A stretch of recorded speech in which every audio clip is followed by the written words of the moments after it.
Et si on abordait la question de fond? Nous avons pris les dossiers en délibéré. Nous n'avons pas eu le temps nécessaire, matériel, de connaître de ce dossier et voir le fond et donner notre intime conviction du juge. Nous ne l'avons pas fait. Parce que c'est un dossier c'est un dossier traité comme si c'était un dossier, comme si c'était en matière de flagrance. Donc vous prenez le dossier directement, vous devez prononcer un grand dossier volumineux. Nous n'avons pas eu, nous les juges, le temps de lire, mais au fond, il y avait déjà une prescription, parce que c'est un dossier qui date d'il y a plus de 10 ans. Les actes de l'usage, d'abord, faux et usage de faux.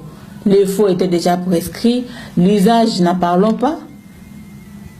Si ça ne tenait qu'à moi, on devait dire que c'est vraiment un dossier, déjà, une affaire déjà prescrite.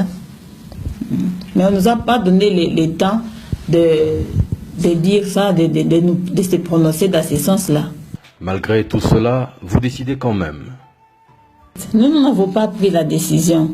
La décision nous a été dictée par le premier président. Ça nous a été dicté par le premier président.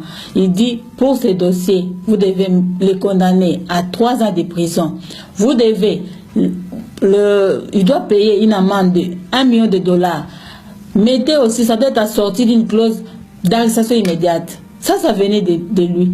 Et une arrestation immédiate, je ne vais même pas poser la question, mais l'arrestation immédiate, comment est-ce qu'on doit la motiver? Pourquoi l'arrêter comme ça? On doit mettre cette clause. Hein? Il a une résidence connue, tout ça. Est-ce qu'il va fuir? C'était ça ma préoccupation. Mais il a dit non, mettez seulement cette clause d'arrestation immédiate. C'est comme ça que ça s'est passé. Les juges ne se sont pas... Donc, on a signé ces jugements contre la loi. C'est la violation du règlement des cours et tribunaux et parquets. C'est comme ça. Nous avons violé la loi. Et si l'on cherchait une explication à l'attitude de son supérieur et sur le climat général